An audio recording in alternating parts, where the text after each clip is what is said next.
Following the huge opening match between the French and the All Blacks, I'm going to be rating each of the players' individual performances, as well as selecting each team's best performer and an overall man of the match. Now, my favourite part about these videos is debating this in the comment section down below. Look, I'm going to be doing 30 different scores, so there's bound to be things that you disagree with, things you agree with, and a man of the match that you agree or disagree with. So I'll be happy for open discussion in the comment section down below, and as always, I'll get back to every single comment you leave. Now, look, let's start off with the French. Now, Wardy. This is just, I usually go through sort of front row by front row, but just to single out the loose head prop of France, Wardy was a player that I hadn't really seen play, and I thought he shone in this game, some really good ball carrying, and he's responsible also for the French scrum getting the upper hand. So Wardy from me is getting an 8. I thought Wardy was exceptional. Marchand and Antonio. Marchand, as I do with any player that goes off injured early, I'll just give him around a 6 or a 6.5. He looked good early on, so that is the score he gets. It's always a shame when players go off early. And then Antonio, once again, I thought he was sort of industrial in the scrums. I thought he was phenomenal, really giving Laulala and De Groot some problems. And so the second rows, Woki and Flamant are both getting 7s. I thought they were good. I thought the line-out did function. A little bit shaky at times. I thought Scott Barrett and Whitelock did well to disrupt, but overall a good line-out drill from them. Kros is getting a 7.5 from me. Olivon is getting an 8. And Aldrit is getting an 8.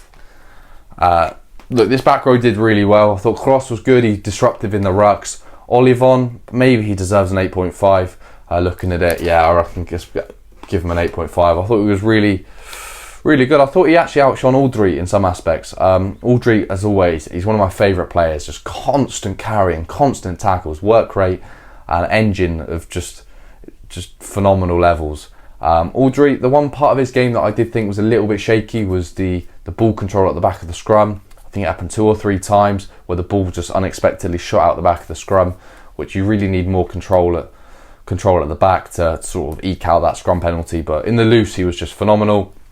Moving into the French backline, Dupont. Look, I really rate Dupont, but I'm going to give him a 7.5, and I'm going to give Jalibert. Let's give him the same. Now, Dupont, one of the best players in the world, if not the best. I thought Dupont getting a number 10 is like he's playing his socks off, is just incredible. Now, he was very good in this game. I just don't think he reached the levels in which he's used to. Now, I felt like his distribution of the ball was a little bit slower than usual.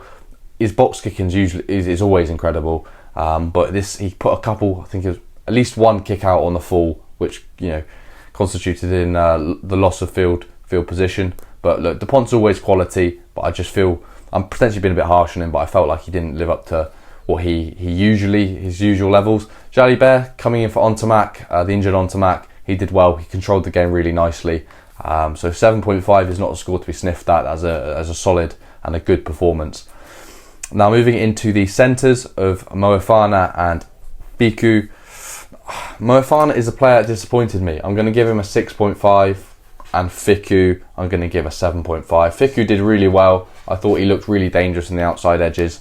Not got the pace of the likes of Ioane, but he did look dangerous, and defensively I thought he did reasonably well. Moefana, he's getting a 6.5 due to the poor defensive read that set and Rieko Ioane through and led to the first try of New Zealand via Talea.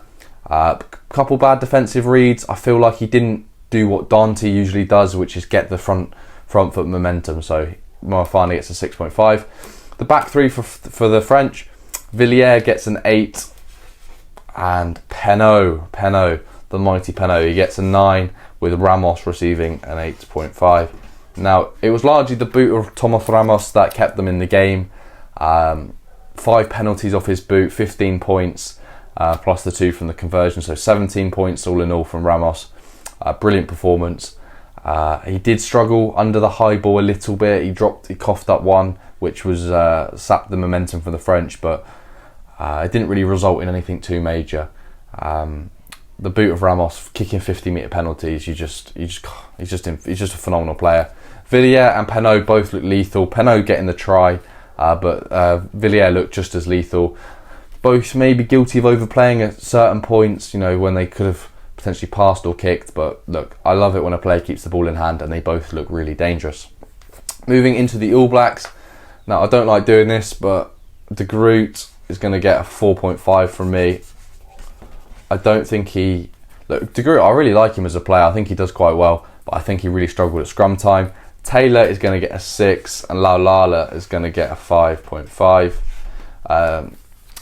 Cody Taylor, I'm going to give him a 6.5. He didn't do all that bad. His line-up darts against what is a formidable French second row, he held up all right. I thought his darts were relatively good. Laulala, you can't give him that high of a score, although he was relatively good in the loose due to the concession of scrum penalties. Now, the locks, Whitelock, I'm going to give a 6, and Scott Barrett is going to get a 6.5. I thought Whitelock and Barrett, they were solid. They're solid. 6 is a solid score. It's all right. It's nothing too poor. Whitelock, for me, didn't really feature attacking-wise in carries. I thought he was a little bit quiet. Scott Barrett gets the extra half a point for being a little bit more physical around the park. Could potentially push his score up to a 7. But look, at the end of the day, they lost by 14 points, so that has to be seen in the scores. Now, into the back row, Papali'i, I'm going to give him a 6. Now, Kane didn't actually play, so I can't give him a score. And Ardie Savea is going to get a 7. Now, Papali'i, I had high hopes for him. God, that's a mouthful. Coming into the game, I thought he looks really sort of powerful carrier of the ball for the Blues, and I was hoping he transferred that. I didn't see too much of it. What I did see was some good counter-rucking and some disruptive behaviour, which did help ultimately to disrupt the ball, but it wasn't enough in the end. Ardie Savea, what score did I give him? A 7. Probably 7.5 on reflection. He's always good. He's just a solid player. Turnovers galore at the breakdown. He's menace at that point. Attacking wise, he never really got given the ball in positions to be dangerous, but when he did have it, he did look threatening. Moving into the All Blacks back line, I'm going to give Smith a 6.5, solid score, and Mo'unga a 7. I thought Mo'unga did phenomenally actually in this game. Maybe even a 7.5 worthy, but I feel Savea did perform a little bit better. The covering tackle on Penaud, what a tackle. That is up there with tackles of the season or tackle of the last couple of years. I mean, look, for all money Penaud looked in, Mo'unga comes in sort of 6 inches off the ground and just smashes him out. Phenomenal tackle. Smith, good service all day long. I felt like he could have potentially increased the speed of ball a little bit, but look, it is what it is. He's playing against DuPont, which is one of the best in the world. So solid performance from Smith, but nothing special. Moving into the centres, Leonard Brown, I'm going to give a 6.5. Ooh, running out of ink here. I thought he was okay. I didn't think anything special. I think he gave the tip pass to Ioane to go through early on. Look, he's not had a lot of game time for the All Blacks, and he did look okay. So look, he gets a solid score. Ioane 7. Looked strong, looked really, really dangerous. One of the All Blacks players that I thought was really threatening throughout. He deserves that score for sure, maybe even a 7.5. But I'd like to see him get involved more. When you've got such speed, agility, pace, get your hands on the ball at all costs. Literally come in, maybe second, third receiver, just get your hands on the ball more. But he did look dangerous when he had it. Back 3, this is where you'll see some pretty decent scores. Talea 6.5, a little bit quiet, but once again, when he's got the ball, he looks dangerous. He did drop the ball a couple of times, but look, as an English supporter, I'd love to have any of these players on this board, and any of these players on the board would be the best player for England. So that just says something. So if you think I'm, not giving fair reflections, then just remember I'd have any one of these players 7 days a week and twice on a Sunday in my England team. So look, that is what it is. Jordan. For me, he was going to be a real high score actually. I was going to give him about an 8, but yellow card is a yellow card. You can't be making that mistake at this level. It costs you games, so 6.5. Beauden Barrett gets an 8 from me.